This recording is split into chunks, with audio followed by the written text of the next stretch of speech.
कि ये जरूरी नहीं है कि अगर तारीख लंबी मिल गई है कोर्ट से तो आप शांत होकर के बैठ जाए, परेशान होकर के बैठ जाए, डिप्रेस हो जाए, बल्कि आप प्रयास करें कोर्ट में स्पेसिफिक।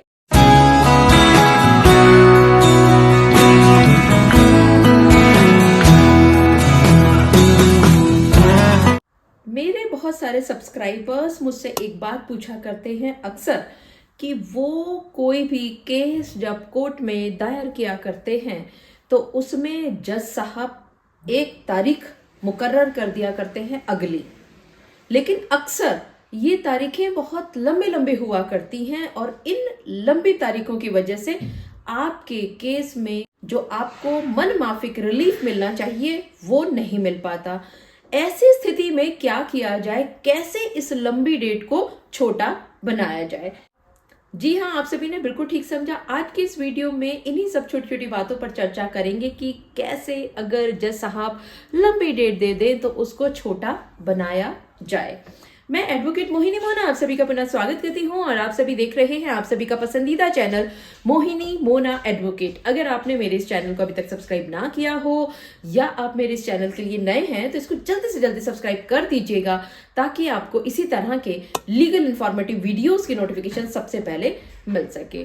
अब देखिए, आपने सेक्शन 9 यानी कि रेस्टिट्यूशन ऑफ कॉन्जुगल राइट्स का केस कोर्ट में फाइल किया हुआ है अपनी पत्नी को घर पर वापस बुलाने के लिए, जो कि आपसे नाराज होकर के अपने मायके में जाकर के वो बैठ गई हैं।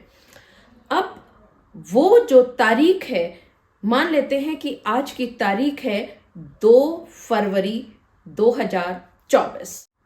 आप आज 2 फरवरी 2024 को कोर्ट में उपस्थित होते हो। सम्मन इशू किए जाते हैं आपकी पत्नी को बुलाने के लिए और उसमें डेट दे दी जाती है जुलाई 2024 की। अब अगर हम फरवरी से जुलाई के बीच में देखें तो फरवरी के बाद मार्च, अप्रैल, मई, जून, जुलाई, 5 महीने की तारीख आपके पास आ चुकी है। और यही सबसे बड़ी समस्या हुआ करती है कि अगर इतनी लंबी लंबी तारीख दी जाएगी सिर्फ और सिर्फ आपकी पत्नी को बुलाने के लिए, क्योंकि जब आप कोर्ट में आज पहुंचे हैं तो कोर्ट में जज साहब छुट्टी पर हैं और रीडर साहब आपको तारीखें बांट रहे थे। अब यहां पर आप रिक्वेस्ट करें तो वो रीडर साहब से करेंगे और रीडर साहब कहेंगे कि उनको तो यही डायरेक्शंस मिली हुई हैं कि जून, जुलाई, अगस्त में तारीखें देनी है। अगर जज साहब होते कोर्ट में, जब आप कोर्ट में उपस्थित होते, तो हो सकता है कि वो आपकी बात को मानते हुए तारीख थोड़ी छोटी कर देते, लेकिन आपकी तारीख छोटी नहीं हो पाती है या समन इशू कर दिए जाते हैं जबकि जज साहब भी उपस्थित थे। और आपको चैम्बर में आने के बाद, अपने ऑफिस में आने के बाद, अपने घर में आने के बाद महसूस होता है कि आपका केस बेवजह लंबा हो रहा है।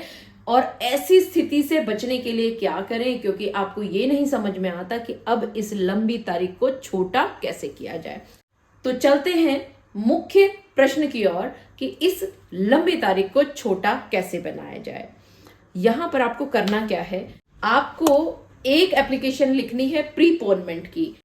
इसका मतलब ये हुआ कि जज साहब के सामने आप एक एप्लीकेशन लिख रहे हैं। सबसे पहले आपने जज साहब का नाम लिख दिया, उसके बाद आपने केस का टाइटल लिख दिया और उसके बाद आपने लिखा लास्ट डेट ऑफ हियरिंग जो भी पिछली तारीख थी और नेक्स्ट डेट ऑफ हियरिंग जो कि अगली तारीख है। और उसके बाद आपने लिख दिया एक एप्लीकेशन का टाइटल, सब्जेक्ट, प्रीपोनमेंट। अब वहां पर आप सबसे पहले ये लिखेंगे कि आपका फला फला तारीख को केस पेंडिंग है और पिछली तारीख पर अगली तारीख ये दी गई थी। फिर आप ये लिखेंगे, उसमें ये बताएंगे कि ये तारीख बहुत ज्यादा लंबी है, इस तारीख को छोटी किया जाए। तो ये आप एक एप्लीकेशन लिखते हुए इसकी एक कॉपी करा लेंगे और इसको लेकर के पहुंच जाएंगे रीडर साहब के पास। रीडर साहब उसको जब अपने पास रखेंगे, क्योंकि वो एप्लीकेशन पुटअप होनी है कोर्ट के सामने, जज साहब के सामने, तो हो सकता है कि एक बार वो रीडर साहब ये कह दें कि इसको मैं डेट फिक्स के लिए लगा रहा हूं, तो यहां पर आपको रोकना है। डेट फिक्स का मतलब ये हो जाता है कि जो अगली तारीख है उस तारीख पर इस एप्लीकेशन की सुनवाई होगी तो उसका कोई फायदा ही नहीं रहेगा।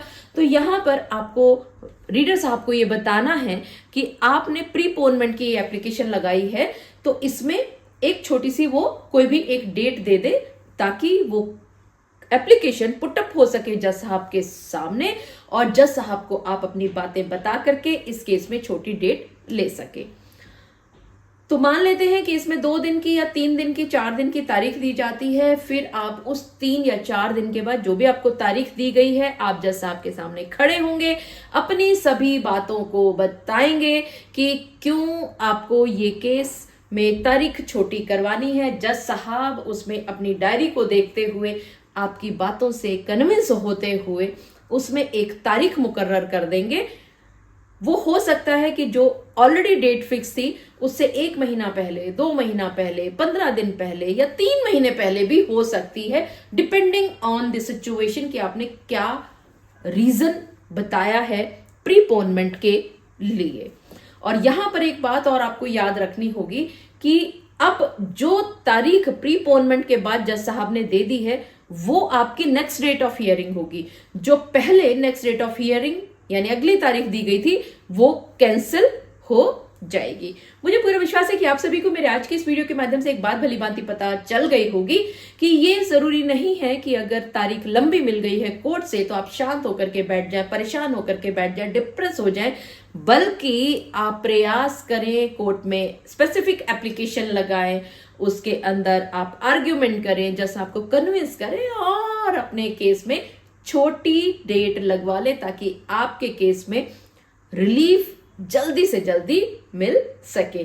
मुझे पूरा विश्वास है कि आप सभी को मेरा आज का वीडियो भी बहुत अच्छा लगा होगा। अगर आपको मेरा आज का वीडियो भी अच्छा लगा तो इसको लाइक, शेयर और कमेंट करना ना भूलिएगा। और हाँ, अगर आप मेरे इस चैनल के लिए नए हैं तो इसको जल्दी से जल्दी सब्सक्राइब कर दीजिएगा ताकि आपको इसी तरह के लीगल इन्फॉर्मेटिव वीडियोस की नोटिफिकेशन सबसे पहले मिल सके। अपना और अपने परिवार का बहुत अच्छी तरह से ध्यान रखिएगा। Thank you, take care, bye bye.